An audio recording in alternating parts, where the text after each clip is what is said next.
دین محمد کا دل اس وقت خون کے آنسوں رونے لگا جب اپنے ہی گھر میں جوان بیٹے اور بہو کے طعنے ان کا مقدر بن گئے۔ ان کی سوچ ماضی کے دریچوں میں گم ہو گئی جب ان کا بیٹا سائم محض 2 برس کا تھا اور اس کی ماں کا انتقال ہو گیا تھا۔ دین محمد نے تن تنہا سائم کو ماں کی ممتا اور باپ کا سایہ دونوں فراہم کیے۔ بچپن کے بیجا لاڈ پیار نے سائم کو ضدی بنا دیا تھا، مگر باپ نے اپنی قلیل آمدنی کے باوجود بیٹے کی ہر ایک خواہش کو مقدم رکھا۔ جب سائم پڑھ لکھ کر ایک نجی ادارے میں اچھے عہدے پر فائز ہوا تو بوڑھے باپ کو اب پوتے پوتیوں کی خواہش ستانے لگی۔ وہ تھک چکے تھے، خود ہی کھانا پکاتے تھے، کپڑے دھوتے تھے اور استری کرتے۔ ان کا خیال تھا کہ گھر میں بہو آئے گی تو زندگی میں کچھ سکون میسر آئے گا۔ بالآخر سائم کی شادی امبرین سے ہو گئی۔ ابتدائی چند ماہ تو خیریت سے گزرے، لیکن پھر بہو کے تیور بدل گئے۔ ایک دن وہ صاف کہہ اٹھی کہ بابا، میں اتنا بوجھ نہیں اٹھا سکتی، آپ اپنا کھانا خود بنا لیا کریں۔ بوڑھے باپ نے حسرت بھری نظروں سے بیٹے کو دیکھا، مگر اس نے خاموشی اختیار کر لی۔ باپ کی آنکھوں سے گرے وہ آنسوں اولاد نے تو نہ دیکھے، مگر عرش الہی پر وہ فریاد بن کر پہنچ گئے۔ اگلے ہی روز سائم موٹر سائیکل سے پھسل کر زخمی ہوا۔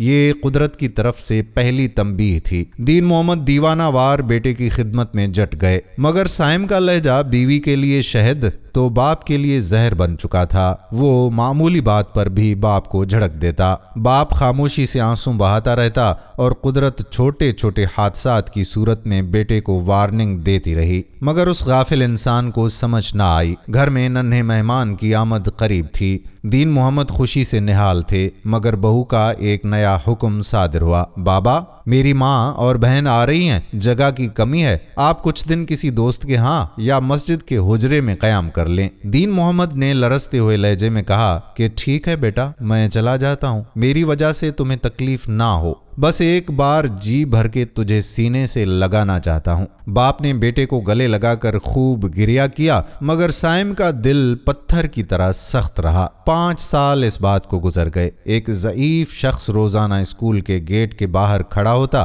اور ایک ننھے بچے کو حسرت بھری نگاہوں سے دیکھ کر دامن سے آنسوں پونچھتا ہوا رخصت ہو جاتا۔ یہ دین محمد تھے جو اپنے پوتے کی ایک جھلک دیکھنے کے لیے تڑپتے تھے۔ ایک دن ان کا پرانا پڑوسی حجرے میں آیا اور لرزہ خیز خبر دی، بابا، تمہاری بہو دماغی توازن کھو بیٹھی ہے اور بیٹا کینسر کے آخری مرحلے پر ہے۔ تمہارا پوتا ننیال والے لے گئے ہیں، جا کر اپنے گھر کی اجاڑ بستی تو دیکھو۔ باپ جب گھر پہنچا تو دروازہ کھلا تھا۔ اندر ایک بوسیدہ چارپائی پر ہڈیوں کا ڈھانچہ پڑا تھا۔ وہ سائم تھا۔ باپ کو دیکھتے ہی بیٹے کی آنکھوں سے ندامت کے آنسوں بہہ نکلے۔ اس نے لڑکھڑاتی آواز میں کہا، بابا، کیا میری خطائیں معاف ہو سکتی ہیں؟ مجھے سکون نہیں مل رہا، میری جان نہیں نکل رہی۔ باپ نے تڑپ کر بیٹے کو سینے سے لگایا اور کہا، میرے بچے، میں نے کبھی تجھے بد دعا نہیں دی، میں تجھ سے راضی ہوں، اللہ بھی تجھ پر رحم فرمائے گا۔ سائم کو کچھ قرار آیا۔ اس نے آخری خواہش کی،